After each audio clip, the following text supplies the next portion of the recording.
Good morning everyone, welcome back to my another video. সকাল সকাল tension করতে করতে চিড়ের পোলাও খাচ্ছিলাম। টেনশনটা এই কারণেই যে পুরো একটা মাস হয়ে গেছে কলেজ থেকে বলেছে এবিসি আইডি করতে। আমার ফোন নাম্বারের সঙ্গে আধার নাম্বার লিংক ছিল না বলে এখনো করতেই পারিনি। সেই জন্য আজকে কিন্তু আমি করবো। সাইবার ক্যাফেতে যাবো এবিসি আইডি বানাতে, আরো দুখানা কাজ করতে। তারপর আমি এই ক্যাফের মধ্যে চলে আসলাম আর এবিসি আইডিটা করে নিলাম। এবার কিন্তু নিশ্চিন্ত লাগছে। তারপরে আমি সজ্জা চলে আসলাম আমার এই কাকার পাম্পে। একদমই না, এটা আমার নিজের কাকা না, এটা হচ্ছে আমার বাবার বন্ধু। যাই হোক, তারপরে আমি কাকার কাছে এসে কাকার কাছ থেকে একটু টাকা পেতাম, সেটাও কিন্তু নিতে এসেছিলাম। তারপর এখানে এসেছি বলে একটুখানি গল্প করে নিলাম। কাকা যদি একবার গল্প করতে শুরু করে তাহলে তো থামতেই চায় না। একদিকে আমি কাকার বকবক শুনছি, একদিকে কিন্তু আমার বাড়ি যাওয়ার তাড়া লেগে গেছে। তারপর কাকা আমাকে বলছে এদিকে আয়, তোকে একটা জিনিস দেখাবো। তারপরে আমাকে কাকা দেখায় কাকা কতটা কাজের বিষয় পাংচুয়াল। এই কাকা চাকরি করে হচ্ছে জল, যে আমরা জল পানীয় জল খেতে পারি সেই জলের যে পাম্প গুলো চালাতে হয় সেই পাম্প জল তো হবে আমারই তো কাকা। বাড়ি এসে দেখছি যে ইলেকট্রিক বিল গুলো হয় না, ইলেকট্রিক বিলের মাঝখানে টাকাটা ছিল, আমার মা বুঝতে পারেনি আর এই যে ছিঁড়ে দিয়েছে।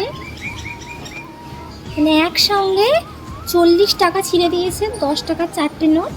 আরে ইলেকট্রিক বিল যে জমা দিয়েছে তারপর রিটার্ন টাকাটা ইলেকট্রিক বিলের মাঝখানেই ছিল। আর আমার মা এইটা ভেবেছে ইলেকট্রিক বিলের ভেতরে কিছু নেই তাই ছিঁড়ে দেয়। ও মা, তারপর ছিঁড়ে দেখছে টাকা ছিল, তো সেই জন্য আমি একটুখানি জোড়া তাপ্তি মেরে দিলাম। হুন আমার স্মার্ট, একদমই কিন্তু ধরা যাচ্ছে না এগুলো কিন্তু ছেঁড়া টাকা। চালিয়ে দেবো, আমি হচ্ছে পাক্কা বদমাইশ। যাই হোক, তারপরে আমি রান্না বান্না শেষ করে আবারও চলে আসলাম গ্যাসটা মুছতে। এই যে ভালো লাগে আমার গ্যাস মুছতে তোমরা তো ধারণাই করতে পারবে। এমনও দিন গেছে আমি লোকের বাড়ি গিয়ে আগে গ্যাসটাকে গিয়ে মুছেছি। আসলে না, ঘর দুয়ার নোংরা না আমার একদম পছন্দ হয় না। এখন যেখানে যেই রকমই নোংরা দেখি ফটাফট কিন্তু ক্লিন করে নেওয়ার চেষ্টা করে নেই। ঘর যতক্ষণ পরিষ্কার মনটাও ততক্ষণ পরিষ্কার। আজকের ওয়েদারটা তো সকাল থেকে ঠান্ডা ঠান্ডা ছিলই, আর এখন দেখি আবার বৃষ্টিও নেমে গেছে। যাক, এই ফাটা পোড়া গরমের মধ্যে যে বৃষ্টির আলো দেখতে পাই এটাই তো আমার কাছে অনেকটা ভালো লাগে। এই বৃষ্টির ওয়েদার হলে সমস্ত কাজেও কিন্তু মন বসে যায়, কষ্ট কিন্তু কম হয়। যাই হোক, আজকে আবারও রান্না করলাম চিকেন আর একটু পটল ভাজা আর একটুখানি চাটনি। কিচ্ছু করার নেই, এগুলো না করলে আমার বাবা মা পিঠটা আমার ফাটিয়ে দেবে। যাই হোক, তারপর লাঞ্চ টাঞ্চ কমপ্লিট করে আমি বসলাম আমার কাজে। আজকে আমাকে পুরো 3 ঘন্টা ধরে কাজ করতে হয়েছে। আমার তো কোমর পিঠ প্রচন্ড ব্যথা করছিল। ঠিক আমি এটা চাচ্ছি, একদিকে কিন্তু আমি কাজ করে যাচ্ছি। চলো বাড়িতে স্ট্যান্ড আসার খুশিতে আবার একটুখানি চা বানানো যাক। পুরো গোটা 19 বছর পর প্রথমবার আমি স্ট্যান্ড ইউজ করছি। একদিকে হাসিও পাচ্ছে, একদিকে কেমন কেমন লাগছে। অনেক বছর আগে মানে প্রায় 2019 সালে আমার বার্থডেতে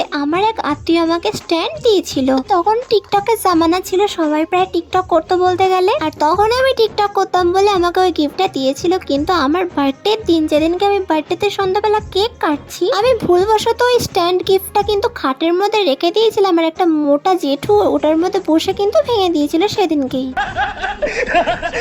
আমি স্ট্যান্ড দেখানোর আনন্দে আমার চায়ের মধ্যে চিনি দেয়নি, তাই ভাবছি যে এরকম কেমন কেমন লাগছে যে সব দিয়েছি।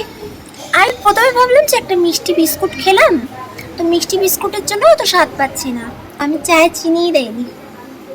মানে লিটারালি এটা প্রথমবার হলো।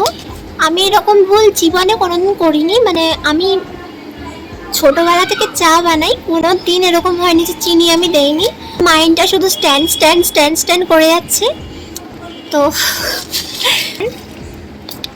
অন্য সময় তো স্ট্যান্ডের কোনো ঝামেলা থাকতো না, যা খুশি করে দিতাম।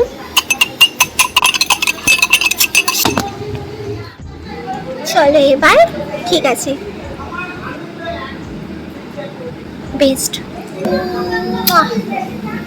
তারপর আমি 1 ঘন্টা পর রেডি হয়ে যাই পড়তে যাবো বলে। 2 ঘন্টা 5 মিনিট পর এসে ঘাপ করে এসে বিছানার মধ্যে পড়ে যায়। আমি দেখেছি হিস্ট্রি পড়তে গেলেই আমার কিন্তু ঘুম পায়, নচেত সারা বছর ঘুমই পায় না। চলো আজকে একটা ভাইরাল রেসিপি তোমাদের সাথে ট্রাই করি। প্রথমেই ফ্রাইং প্যানের মধ্যে একটুখানি বাটার গরম করে নেবে, তারপর একটা পাউরুটি নিয়ে এরকম রেখে দিয়ে তারপর কিন্তু এটার মধ্যে একটুখানি আমের স্লাইস দিয়ে দেবে। আমি এখানে পাকা আম ইউজ করেছি, তোমরা কিন্তু কলা কেটেও দিতে পারো। এরকম লেয়ার লেয়ার ভাবে রাখবে যেরকমটা আমি করলাম। তারপর একটুখানি বুঝে এটার মধ্যে একটুখানি দুধ দিয়ে দেবে। ওয়েট করবে দুধটা কখন শুকিয়ে যাচ্ছে, যখন দেখবে যে টোস্টার মধ্যে দুধটা ভালো করে মিশে গেছে, তারপর উপর থেকে হয় একটুখানি মধু কিংবা একটুখানি চকলেট সিরাপ দিয়ে দেবে। আমি একটু স্বাদ বাড়ানোর জন্য কাজু বাদাম কুচিও দিলাম। ফেসবুক স্ক্রোল করতে করতে শুনেছি এটা নাকি মিল্ক টোস্ট। এবার টেস্ট করে দেখি কেমন হয়েছে আমার মিল্ক টোস্ট। হ্যাঁ, 10-এ আমি 5 দিতেই পারি।